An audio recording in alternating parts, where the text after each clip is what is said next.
Shalom jemaat kasih Tuhan, dimanapun kita berada, bersyukur malam hari ini kita merayakan malam Natal bersama. Tahun ini tema Natal kita bernuansa ruangan keluarga. Sebab itu mari selama ibadah kita ajaklah seluruh anggota keluarga. Bagi yang belum siap, mulai panggillah, ajak semuanya, karena kita akan menikmati bersama ibadah menatal dengan suasana sebagai keluarga. Karena Tuhan ingin setiap kita mengalami berkat pembaruan oleh karena malam Natal, oleh karena firman Tuhan yang hadir di tengah-tengah kita. Ya, so itu mari kita mohon pimpinan Tuhan, mari kita berdoa bersama. Kami sembah sujud Bapa di surga karena kasih karunia-Mu memberi kami bisa menjalani kehidupan ini, dan saat ini kami merayakan malam Natal. Berkatilah, tolonglah setiap kami sehingga sesuai dengan janji firman-Mu, Engkau Allah Immanuel, Engkau memberkati setiap rumah tangga setiap kami dengan berkat pemulihan, sukacita pada Tuhan. Ada di antara kami oleh karena satu Tuhan sebab jauh dari keluarga, Tuhan beri penghiburan. Tuhan tolong pertemanan, mengajak teman dan setiap kami yang berkumpul merasakan hadirat Tuhan.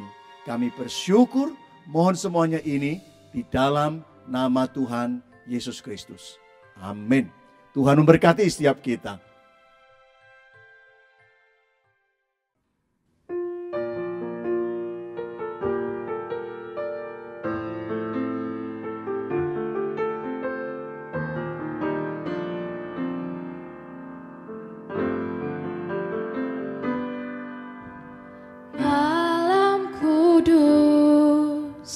Bintang bertanda, hanya para gembala datang bersama, bukan di istana, hanya kandang domba.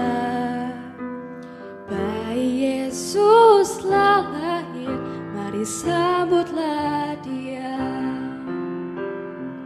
Karena cinta Kau turun ke dunia untuk buktikan kasih kepada manusia yang penuh dosa.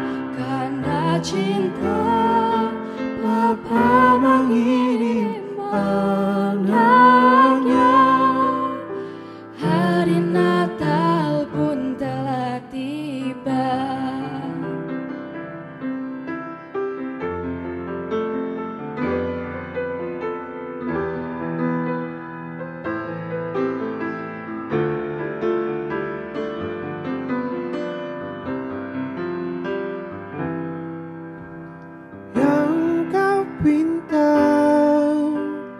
Bukanlah harta,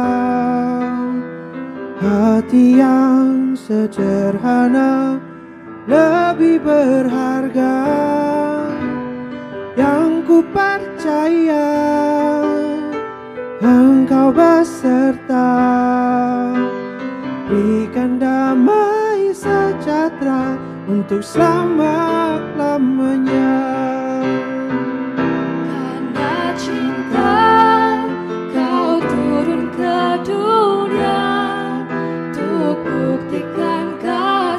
Kepada manusia yang penuh dosa. Karena cinta Bapa mengirim anaknya, hari Natal pun telah tiba.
Yesus Sang Mesias lahir dalam kesederhanaan.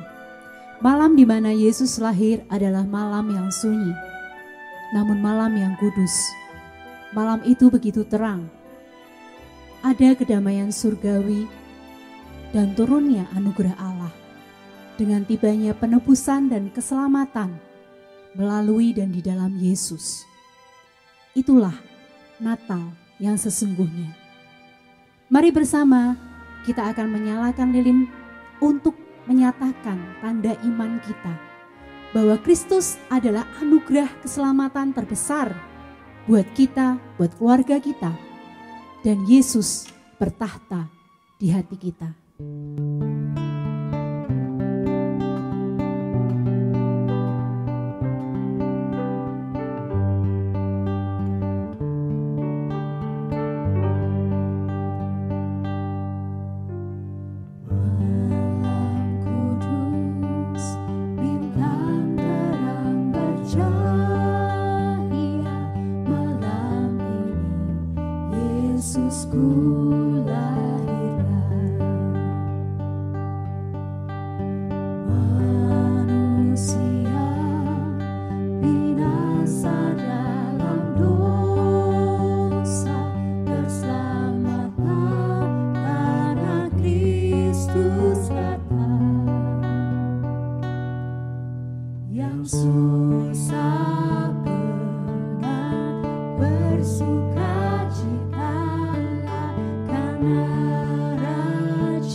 Hormat, mulia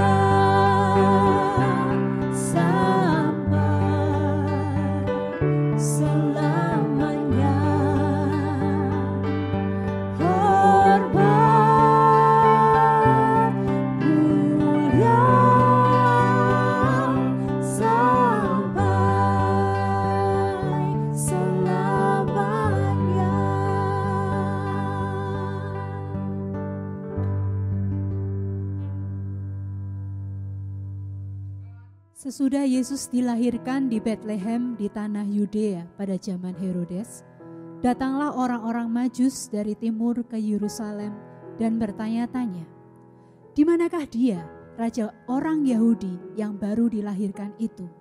Kami telah melihat bintangnya di timur dan kami datang untuk menyembah dia."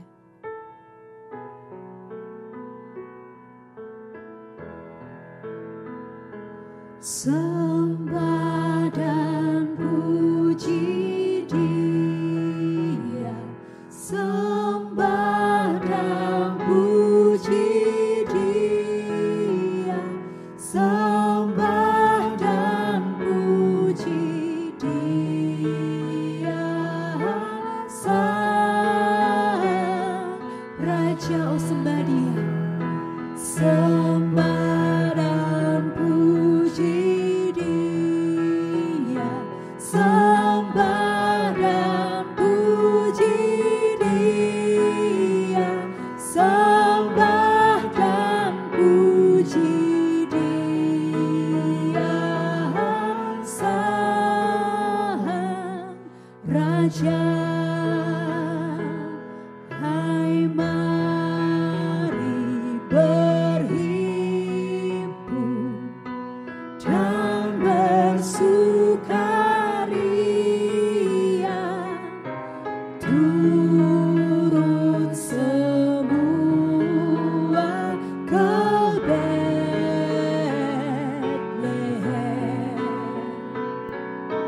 Marilah pandang Tuhan Raja surga, sembah dan puji Dia, sembah dan puji Dia, sembah dan puji Dia, Sang Raja. Bernyanyilah kamu, tentera malaikat, turut bernyanyi manusia.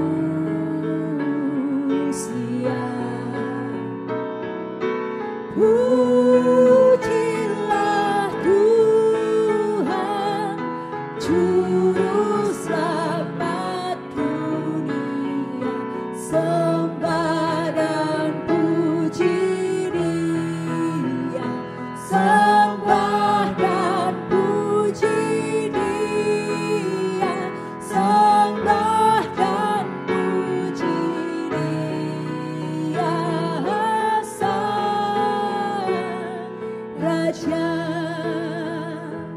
yang maha mulia, lahirlah di bumi, Allah yang jadi manusia.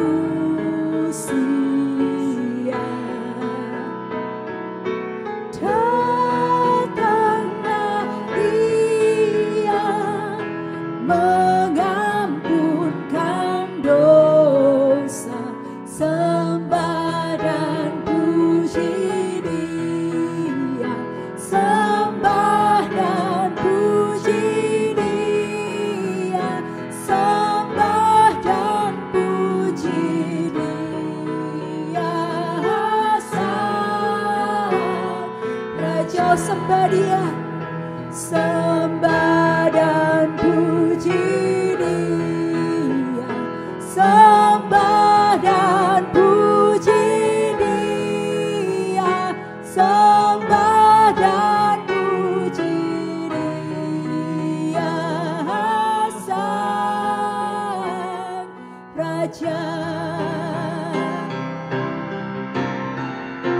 Sambutlah Yesus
pujian, hormat.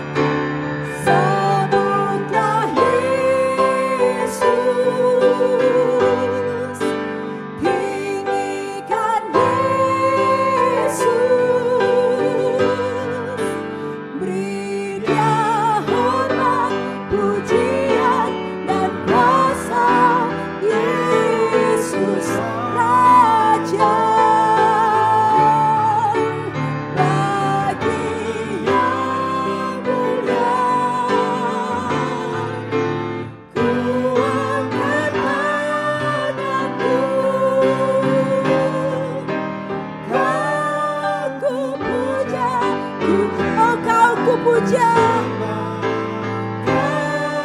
ku puja, ku cinta, Kau satu-satunya yang kami puja. Ku puja, ku cinta, ku sembah. Haleluya.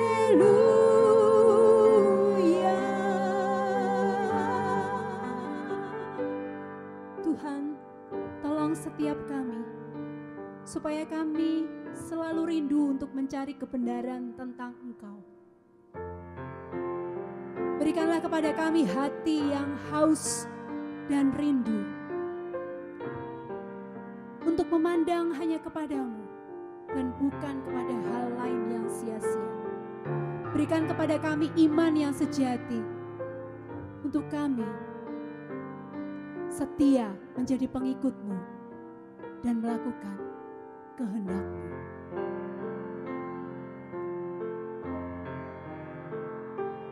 Yesus, Kau kebenaran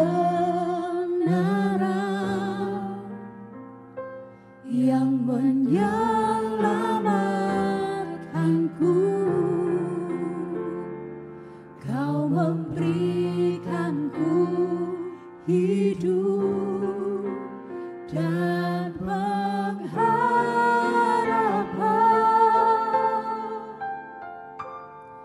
Ku ikut kehendak-Mu,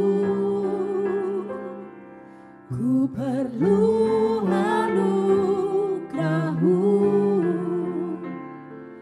Ku nyatakan janjiku kepadamu.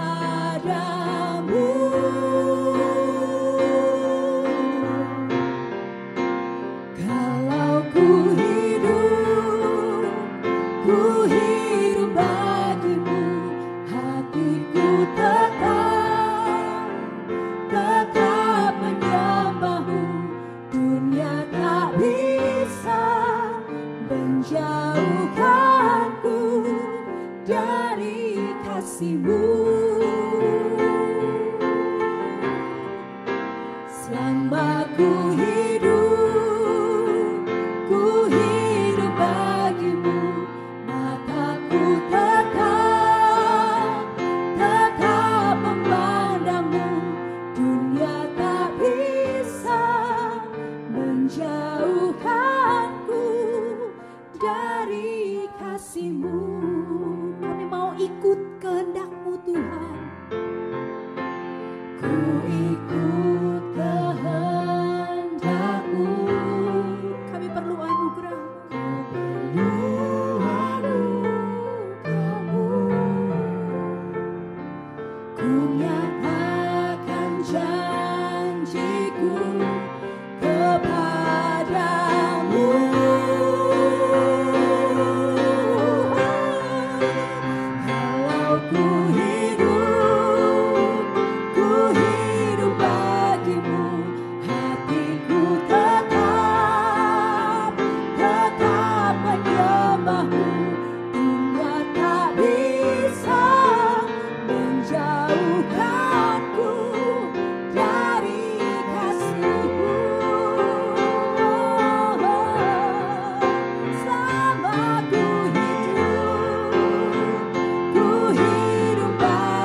Mari kita berdoa. Bapa kami di surga, kami sungguh bersyukur untuk kesempatan di malam hari ini. Tuhan yang mengizinkan kami kembali boleh beribadah, walaupun kami lakukan secara streaming. Tuhan, tiba waktunya kami akan mendengarkan dan merenungkan akan kebenaran firman-Mu. Tolong setiap kami, bagaimana kami boleh memahami, kami boleh memiliki hati untuk taat, untuk mengikuti pimpinan yang Tuhan berikan. Berkati hamba-Mu yang terbatas ini Tuhan. Di dalam nama Yesus kami berdoa. Amin. Shalom Bapak Ibu, Saudara yang dikasihi Tuhan. Sungguh bersyukur kita boleh tiba sampai di penghujung tahun 2021 ini. Dan esok hari sudah tanggal 25 tepat dan kita akan merayakan Natal. Sekalipun mungkin tahun ini kita lewati dengan banyak pergumulan, kesulitan. Kita lewati dengan tertatih-tatih. Tetapi itu adalah karena kasih karunia Tuhan saja kita dapat melewatinya. Bapak Ibu yang terkasih dalam Tuhan, tema perenungan untuk malam hari ini adalah Follow the Star. Kenapa kok dipilih tema ini? Setelah saya riset, ternyata zaman sekarang itu orang membutuhkan yang namanya role model. Orang membutuhkan yang namanya sosok teladan hidup. Sosok yang dapat dicontoh, yang dapat diamati, yang dapat ditiru. Terutama anak muda, itu sangat membutuhkan yang namanya role model.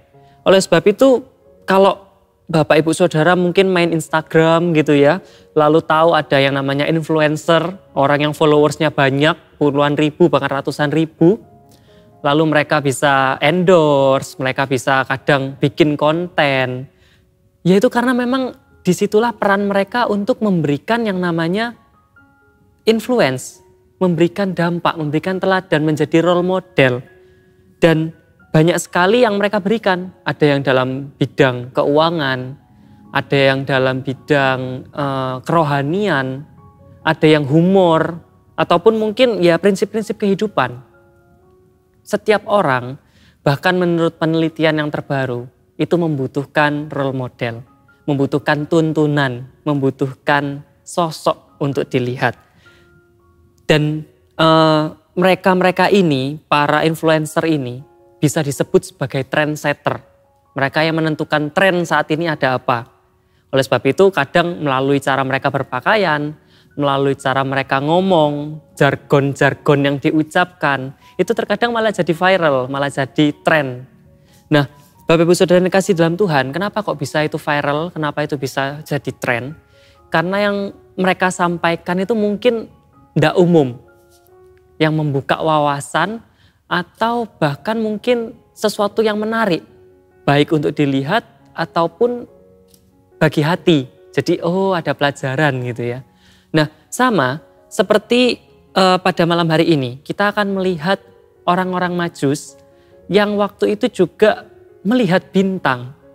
mungkin waktu itu bintang yang tampak, yang muncul, yang menjadi tanda bagi mereka, itu bukan bintang yang terangnya terang biasa. Mungkin terangnya lebih terang atau mungkin warnanya. Kita mau lihat, kita buka dalam Matius, Injil Matius pasal 2, kita buka bersama ya. Kita tidak akan baca semua, tetapi kita akan lihat ayat 1 sampai ayat 10 saja. Dan malam hari ini kita mau merenungkan bagian per bagian. Bagaimana orang Majus itu berjalan mendapatkan bintang, lalu apa yang mereka lakukan kita akan lihat satu persatu ya. Matius pasal 2, mari saya ajak kita buka, saya akan bacakan terlebih dahulu ayat 1. Sesudah Yesus dilahirkan di Bethlehem di tanah Yudea pada zaman Raja Herodes, datanglah orang-orang Majus dari timur ke Yerusalem. Bapak Ibu Saudara yang kasih Tuhan, dari ayat 1 ini kita bisa lihat, seringkali kadang ketika Natalan, gambar di Google gitu ya, orang Majus datang menyembah Yesus. Tapi Yesusnya masih dalam palungan, masih bayi gitu ya. Tetapi kita harus lihat bahwa sebenarnya ada kata sesudah Yesus dilahirkan. Ini menunjukkan ada selang waktu antara Tuhan Yesus lahir hingga orang Majus ini datang. Banyak ahli yang memperkirakan bahwa usia Tuhan Yesus waktu itu mungkin sekitar 1-2 tahun. Dari mana kita tahu? Karena kalau kita lihat ayat 16, ketika Herodes itu marah ya, orang-orang Majus kan tidak kembali ke dia. Lalu Herodes memerintahkan untuk membunuh semua anak, semua bayi berusia 2 tahun ke bawah. Oleh sebab itu para penafsir bilang, oh kemungkinan usia Tuhan Yesus waktu itu sekitar 1-2 tahun. Dan keadaan orang Israel di saat orang Majus itu datang adalah dalam kondisi penjajahan Romawi. Oleh sebab itu Herodeslah yang berkuasa, Herodeslah yang bisa menentukan suatu kebijakan untuk dilakukan. Siapa orang Majus itu? Apa yang istimewa dari mereka sehingga dicatat di Alkitab ini? Orang Majus seringkali disebut dengan magi atau kalau jamaknya itu magoi. Itu mereka adalah salah satu suku dari bangsa Midian. Mereka orang-orang yang bijaksana, mereka orang yang ahli, yang expert dalam satu bidang. Dalam hal ini bisa perbintangan atau mungkin ilmu alam atau yang lainnya. Bahkan beberapa mengartikan kata magoi itu sebagai ahli sihir, magic gitu ya, magician. Jadi beberapa ada yang menafsirkan sebagai ahli sihir. Tetapi mari saya ajak kita pada malam hari ini berdasarkan konteks Matius yang akan kita renungkan. Kita memahami orang Majus sebagai orang yang punya kapasitas, orang yang punya karunia, punya pemahaman khusus terkait ilmu perbintangan. Mereka percaya, mereka bergantung pada penampakan bintang. Jadi kalau ada bintang ini berarti tandanya ini, ada bintang ini tandanya ini.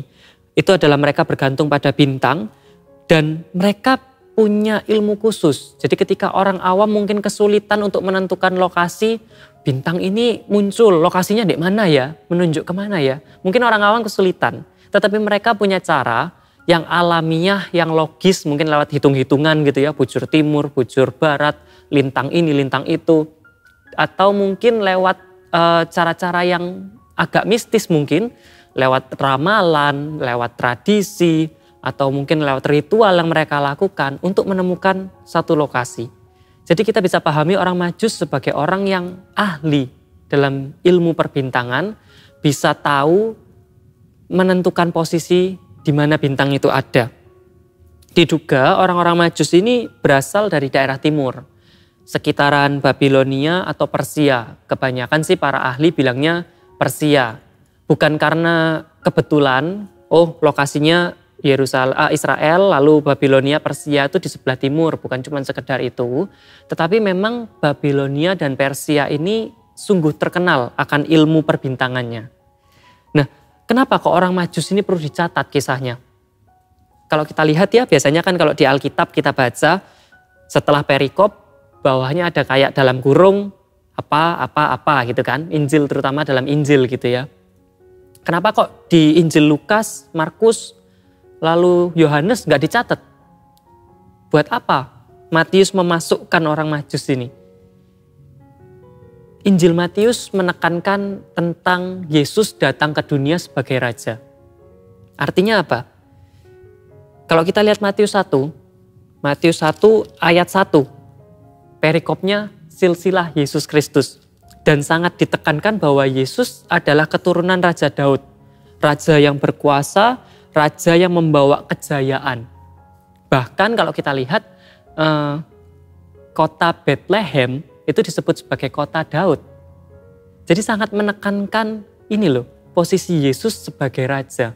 Ditambah lagi kalau Matius catat di ayat 16, ketika Herodes tahu, dia marah, dia membunuh semua bayi, itu menunjukkan ada persaingan antar dua raja. Waktu itu Herodes merasa takut tersaingi, merasa takut terancam kedudukannya. Oleh sebab itu dia bunuh tuh semua anak. Dia harap, waduh jangan sampai ada raja lain yang menggantikan gitu ya. Ada persaingan antara dua raja. Peran orang Majus ini apa? Peran orang Majus makin mempertegas bahwa Yesus datang ke dunia sebagai raja. Raja yang bagaimana? Bukan cuma sekedar raja bagi orang Yahudi, tetapi raja juga bagi orang-orang non-Yahudi. Raja yang universal untuk semua orang. Sehingga orang-orang Persia pun, orang-orang di luar Yahudi pun dapat datang menyembah dia. Kita lanjut baca di ayat 2, ayat 3 ya. Dan bertanya-tanya, di manakah dia raja orang Yahudi yang baru dilahirkan itu? Kami melihat bintangnya di timur dan kami datang untuk menyembah dia. Ketika Raja Herodes mendengar hal itu, terkejutlah ia beserta seluruh Yerusalem. Orang Majus dikenal bukan sebagai orang biasa-biasa. Orang Majus dikenal bukan sebagai ya pokoknya pengembara. Dia mencari ilmu ke sana kemari gitu ya, kayak Sun Gokong ke barat cari kitab. Enggak, orang Majus dikenal sebagai orang yang berpendidikan, orang yang intelijen, orang yang pinter, orang yang bijaksana. Perlu kita ketahui pendidikan zaman dulu itu tidak seperti zaman sekarang. Kalau zaman sekarang semua orang bisa mendapatkan akses pendidikan, zaman dulu hanya anggota keluarga kerajaan yang punya akses khusus untuk punya pendidikan. Karena buku, literatur itu nggak semudah seperti sekarang. Dan untuk menyalin itu butuh seorang ahli tulis kerajaan biasanya. Oleh sebab itu biasanya hanya anggota keluarga atau keluarga bangsawan yang punya pendidikan. Oleh sebab itu beberapa penafsir juga menganggap, oh orang Majus ini bukan cuma sekedar orang pinter. Kemungkinan mereka juga keturunan raja. Bisa jadi mungkin mereka kaum bangsawan. Oleh sebab itu kita perlu mikir, orang Majus ini kalau dia raja, kalau dia keturunan bangsawan, dia orang pinter. Kenapa kok dia mau repot-repot datang? Jauh-jauh dari Persia ya, daerah timur, datang sampai ke Yerusalem. Kalau kita ingat petanya Israel, Yerusalem itu agak di bawah loh. Cukup jauh. Dan zaman itu perjalanan belum ada pesawat ya tentunya. Jadi mereka mungkin naik unta, naik keledai atau naik apapun lah itu ya. Perjalanannya bisa berhari-hari, berbulan-bulan, bahkan bertahun-tahun. Kenapa? Bisa saja mungkin mereka punya pikiran. Oh kalau memang itu yang lahir kan raja yang besar gitu ya. Mungkin mereka lihat tanda bintang. Ini bintang ini menandakan lahirnya seorang raja yang hebat. Mungkin mereka bisa aja mikir kalau memang raja ini hebat, ya sudahlah nanti pasti beritanya kedenger kan sampai negeri kita. Kita nggak perlu repot-repot lah nyusul. Kita nggak perlulah kesana capek-capek. Kita tunggu aja nanti kalau ada beritanya nyampe, kita kirim utusan nanti, oh ya bilang sungguh rajanya lahir gitu kan, utusan kembali baru kita nanti ke sana. Kan bisa aja begitu. Kenapa kok mereka langsung buru-buru cepet-cepet segera? Satu hal, ketika mereka melihat bintang, mereka tergerak hatinya. Mereka langsung segera, mereka mau langsung cari di mana itu ya. Yang lahir itu siapa sih, raja yang kayak gimana? Mereka langsung segera datang. Dan ketika mereka datang, mereka tanya, ini konteksnya ayat 2 ini mereka sudah sampai ya di Yerusalem, di istana Herodes. Lalu mereka tanya ke Herodes, di mana raja itu, raja orang Yahudi yang baru lahir itu. Kami mau datang, kami mau nyembah. Dikatakan di ayat 3, Herodes dan seluruh Yerusalem terkejut. Kenapa kok bisa terkejut? Pertama, Yang pasti karena pertanyaan mereka. Herodes kaget dong. Loh, kok saya enggak tahu ada raja lahir ini? Mereka datang kok tanya, di mana raja orang Yahudi yang lahir? Kan ini orang Yahudi sedang tak jajah. Semua yang terjadi harusnya aku tahu dong. Herodes kaget akan hal itu. Selain itu, dia kaget juga. Loh, ini yang datang orang-orang cendekiawan, orang-orang mungkin bangsawan, mungkin juga keturunan kerajaan itu tadi ya. Ini bukan orang sembarangan loh yang datang yang tanya. Berarti berita ini sungguh-sungguh terjadi. Berita ini beneran loh. Berarti bukan kalau rakyat biasa mungkin dia bisa anggap mungkin cuman isu gitu ya. Tapi ini sungguh-sungguh loh, ini orang-orang penting yang datang. Bisa dibayangkan kayak misalnya menteri tiba-tiba datang ke rumah bapak ibu gitu ya. Di manakah ini bayi yang baru lahir? Ya pasti gak salah rumah tak pak gitu toh. Mungkin Herodes juga kaget. Loh ini gak salah tak? Ada orang Yahudi, raja orang Yahudi di mana? Terus akhirnya kalau kita lihat yang lain yang membuat gempar apa? Seluruh Yerusalem bisa gempar. Kenapa? Saya yakin ketika orang Majus ini datang, mereka nggak datang cuman bertiga. Seringkali kan kita lihat gambaran juga orang Majus itu bertiga. Karena persembahannya emas, kemenyan, dan mur. Jadi satu orang bawa satu kotak gitu ya. Tapi kan kita nggak tahu, Alkitab nggak catat. Bisa jadi ada 10 orang yang datang membawa 50 batang emas. Bisa jadi ada 10 orang yang datang membawa kemenyan. Bisa jadi ada 5 orang yang datang bawa mur. Totalnya 25 orang misalnya. Sama kayak kita zaman sekarang. Kalau lagi besok ada yang habis lahiran gitu ya. Mungkin kita bawa hampersnya cuma 1-2 biji. Bawa perlengkapan bayi, bawa buah-buahan gitu kan. Tapi kalau yang besok yang datang 1 RT, siapa yang tahu? Walaupun hadiahnya cuma 2. Sama, ini juga demikian. Saya yakin orang Majus gak cuma bertiga, tetapi suatu rombongan yang mungkin cukup banyak. Dan kalau seumpama kita pernah tahu pun ada nama-nama orang Majus yang disebutkan gitu ya. Bisa jadi itu pimpinan dari rombongan itu. Nah terus bagaimana? Kenapa kok bisa menggemparkan? Rombongan yang besar itu saya yakin orang-orang Majus ketika datang perjalanan dari negeri timur ke negeri Israel, mereka pasti bawa pengawal, mereka bawa prajurit. Lah ya, zaman dahulu perjalanan sangat berbahaya. Gak tahu kalau tengah jalan mereka dirampok, gak tahu kalau tengah jalan mereka dibegal, dicopet. Pasti mereka membawa pasukan, pasti mereka bawa pengawal. Dan tidak 1-2 orang pastinya pengawal itu. Maka ketika mereka sampai ke Yerusalem, nggak heran, Yerusalem pasti terkejut. Wah ada apa ini? Ini diserang atau ada apa? Karena suatu rombongan datang. Tetapi kita mau lihat berikutnya. Tujuan mereka datang itu sangat jelas. Bukan untuk negosiasi, bukan untuk ini kunjungan diplomatik dari negeri timur ke Israel gitu ya. Bukan untuk cari untung, karena yang lahir katanya seorang raja, kami mau deketin terlebih dahulu biar nanti dapat untung. Bukan, tetapi untuk menyembah. Dengan jelas dikatakan kami datang untuk menyembah dia. Menyembah ini gimana? Bahasa Yunani pakai kata proskuneo. Apa maksudnya? Proskuneo itu benar-benar menyembah yang sampai tersungkur, benar-benar dia muka itu jidat itu sampai nempel di tanah. Itu proskuneo. Benar-benar mau menyembah yang seperti itu. Bahkan ada penafsir yang menggambarkan kata proskuneo ini dipakai ketika seekor anjing itu duduk menjilati tangan tuannya. Jadi kalau punya anjing gitu ya, terus mungkin kita lagi ngelus-ngelus, dia duduk menjilati tangan tuannya. Itu gambarannya pakai proskuneo ini. Jadi orang-orang ini, orang-orang Majus ini sungguh-sungguh merendahkan dirinya sedemikian rendah untuk menyembah Tuhan. Menarik ya. Kita lanjut lihat dulu secara singkat ayat 4 sampai ayat 8. Ayat 4 sampai ayat 8. Begitu mereka gempar gitu ya Herodes, waduh ini ada raja lahir ya. Langsung dikumpulkan para imam. Ayat 4 ditulis, maka dikumpulkan semua imam, kepala dan ahli Taurat. Lalu dimintanya keterangan dari mereka di mana Mesias akan dilahirkan. Lalu setelah dicari-cari gitu ya, mungkin catatan-catatan, ramalan, nubuatan Nabi Yesaya.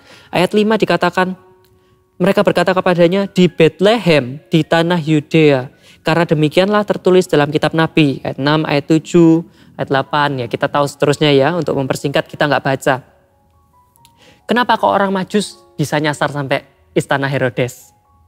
Pernah nggak kita terpikir itu? Bisa jadi Bapak Ibu Saudara yang kasih Tuhan, ketika mereka dalam perjalanan, mereka sudah mulai masuk ke tanah Israel, bintang itu nggak nampak. Bisa jadi. Sehingga mereka harus mampir untuk tanya, oh saat ini yang berkuasa Herodes. Mereka mampir ke istana itu, mereka tanya, ini katanya ada raja yang lahir ya? Bener nggak? Dan melalui bantuan imam, para ahli Taurat, mereka dapat petunjuk, oh di Bethlehem, baru mereka bisa lanjutkan perjalanan lagi. Kita bisa temukan ada perbedaan niat hati. Kalau tadi orang-orang Majus punya niat hati untuk menyembah Tuhan, menyembah yang benar-benar proskuneo yang sampai bersujud. Kalau Herodes, dia juga pakai kata proskuneo, tetapi ayat 8 itu ada kesan licik. Kita bisa tahu bahkan di ayat-ayat berikutnya. Jadi ketika orang Majus tahu ada raja lahir, mereka langsung cepat-cepat mau nyembah. Benar-benar dari hati. Herodes ketika dengar, oh ada raja orang Yahudi ya, cobalah kamu ke sana dulu. Nanti kalau benar balik lagi ya. Kan ada maksud yang lain kan?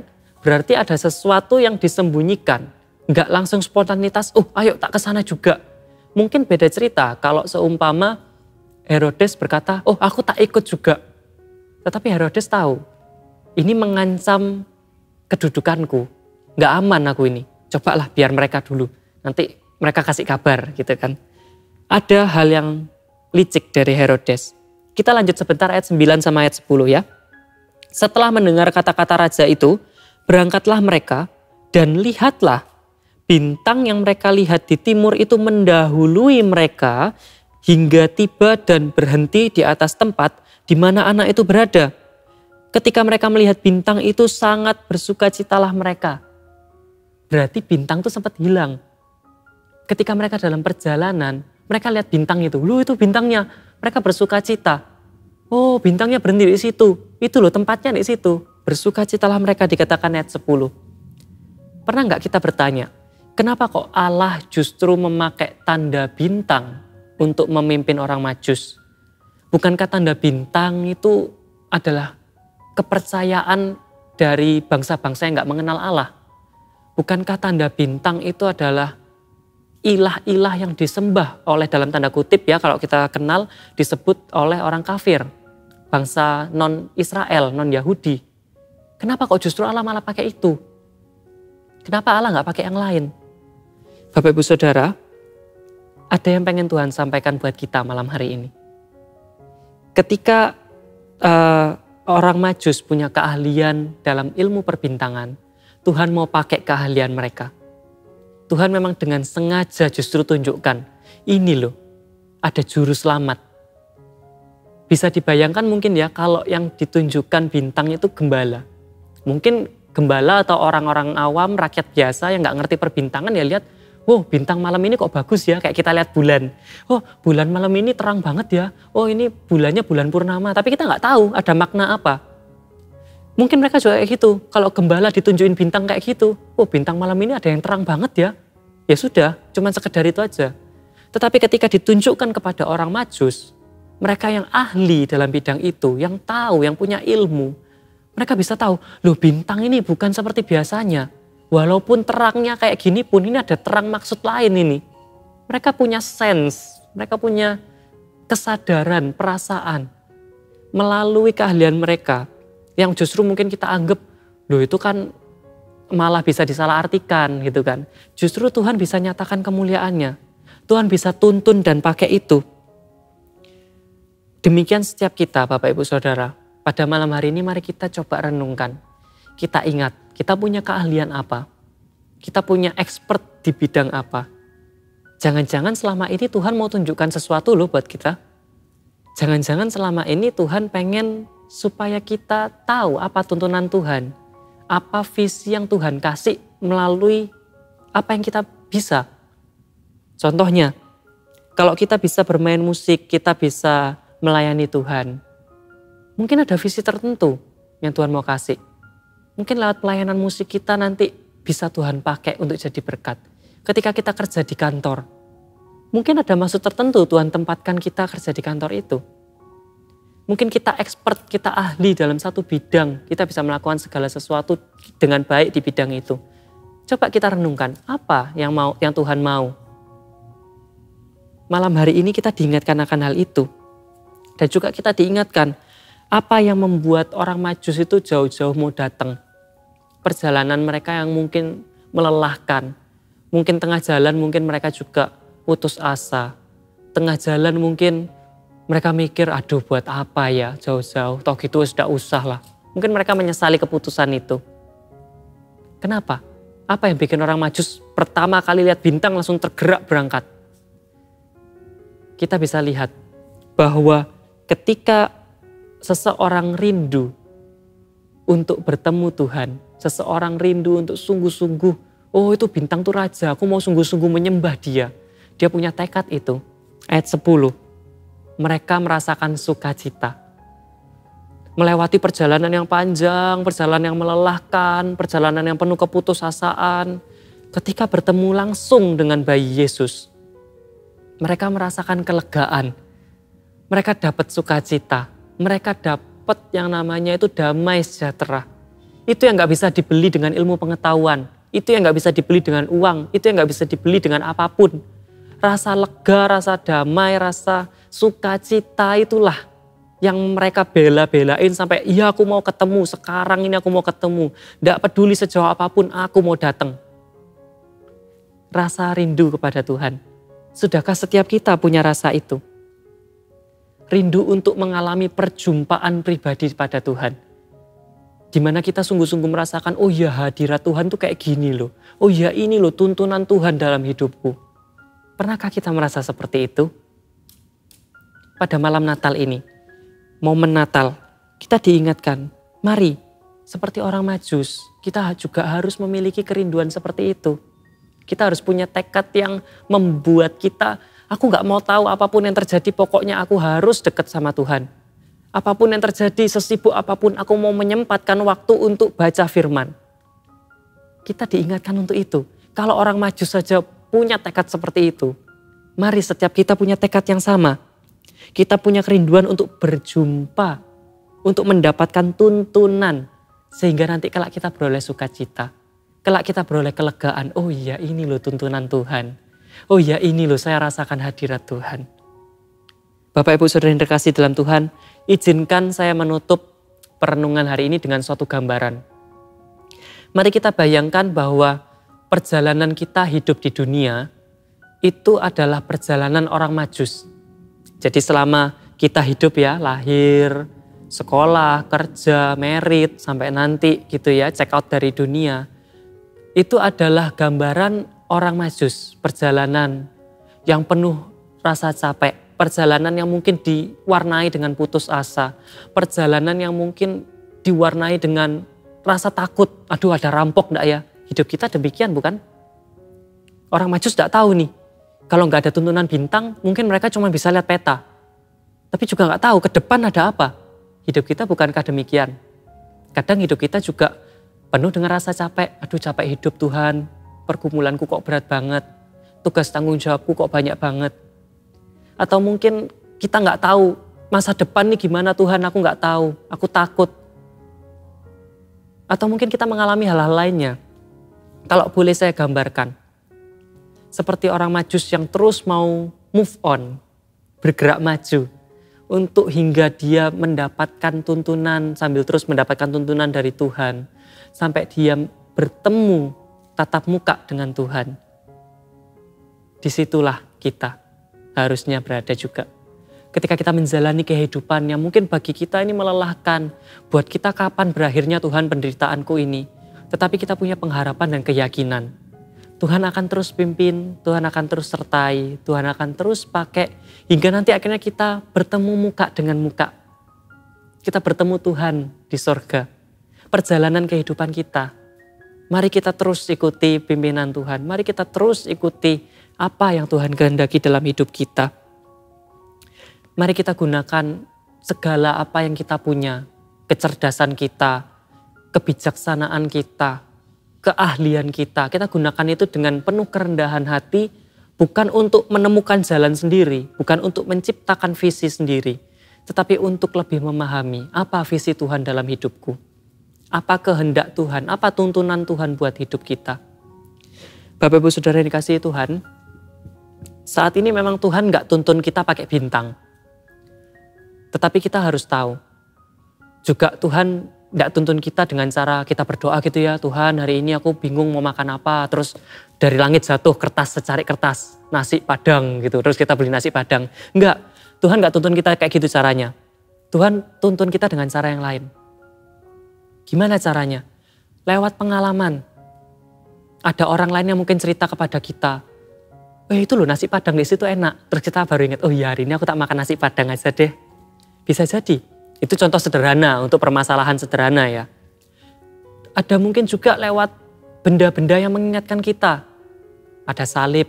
Ketika kita pandang itu salib, kita jadi, oh iya aku harus kembali lagi ingat berjuang, ingat pada Tuhan.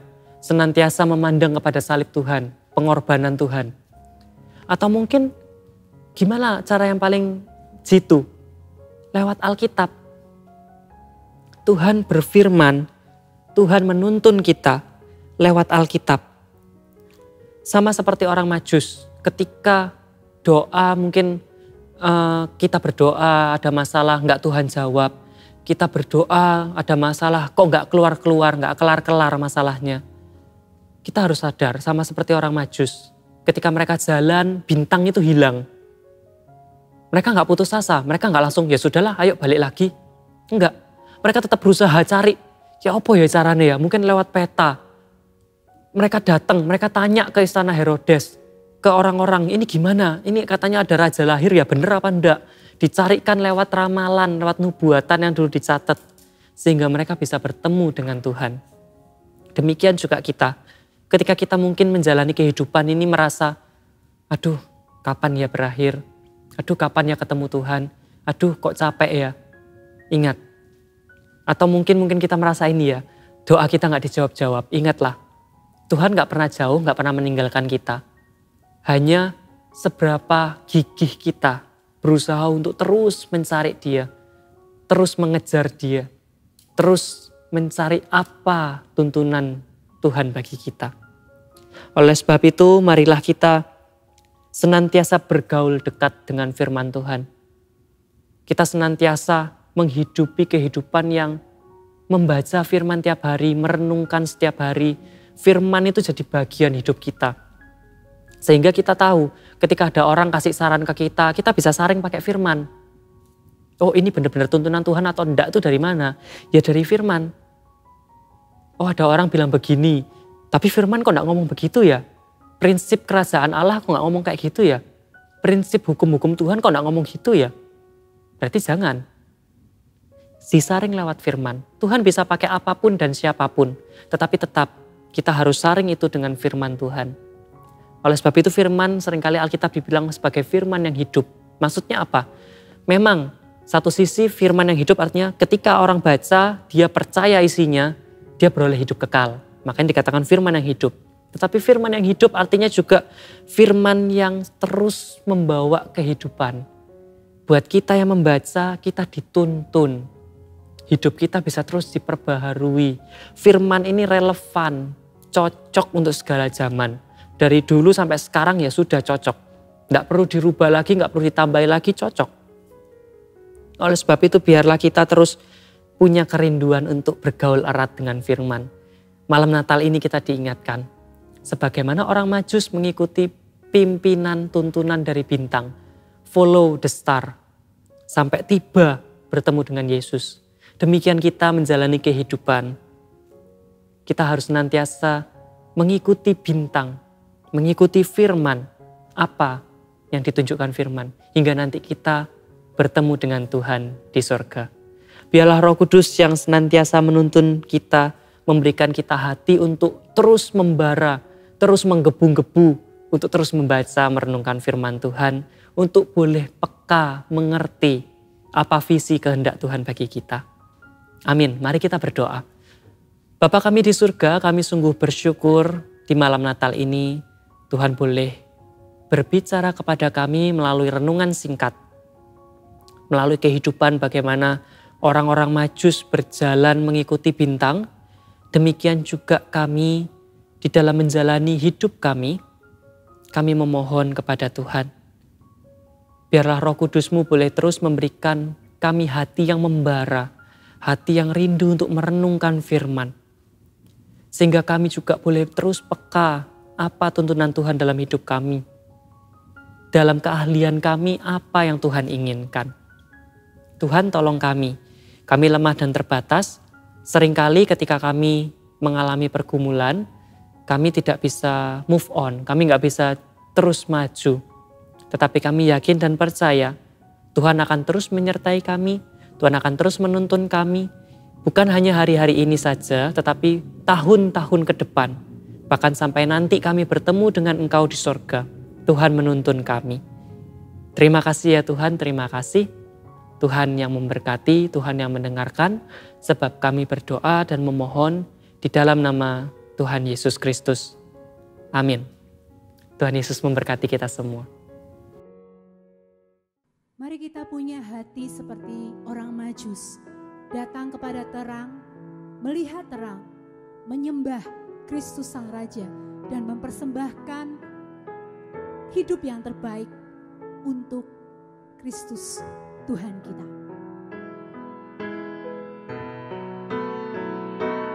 Ku sembah Engkau, Allah yang perkasa, ku sanjung tinggi nama-Mu di hidupku, Tuhan, tiada yang lain. Hanya Kau satu di hatiku. Ku sembah Engkau, Allah yang perkasa, ku sanjung tinggi nama-Mu di hidupku, Tuhan, tiada yang lain. Hanya Kau satu di hatiku, hanya Kau satu di hatiku, oh hanya Kau satu di hatiku. Puji Tuhan, Tuhan sudah menyertai kita. Mari jemaat kasih Tuhan dimanapun kita berada, kita jika berkenan kita bangkit berdiri tempat dan kita minta berkat daripada Tuhan sendiri. Mari kita arahkan hati kita kepada Allah. Kasih sayang Allah Bapa, damai sejahtera dari Tuhan Yesus Kristus serta urapan Roh Kudus menghadirkan sukacita Natal, damai sejahtera Natal dan berkat Natal dalam kehidupan saudara masing-masing, memberkati rumah tangga demi rumah tangga dengan yang terbaik. Mulai saat ini sampai Maranatha, Tuhan Yesus datang kedua kalinya. Amin.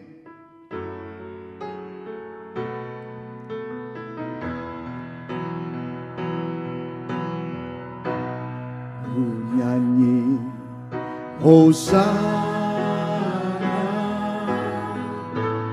bagi Rajaku yang duduk di takhta. Aku muliakan dan ku agungkan, Kau layak disembah. Ku nyanyi Hosana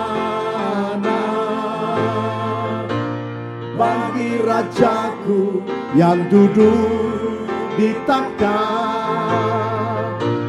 Aku muliakan dan ku agungkan, Kau layak disembah. Ku nyanyi Hosana bagi Rajaku yang duduk di takhta. Aku muliakan dan ku agungkan, agungkan, Kau layak disembah, Kau layak disembah, Kau layak disembah. Mari kita bersatu sejenak. Jangan lupa besok siapkan hati dan diri bersama keluarga dan teman-teman sekalian pukul 7:30 pagi atau pukul 10 pagi. Bagi saudara yang mendaftarkan diri, segera siapkan diri. Bagi yang mengikuti streaming, mari siapkan rumah saudara dimanapun tempat saudara akan bersama-sama merayakan hari Natal. Tuhan memberkati. Sampai jumpa besok pagi. Tuhan berkati.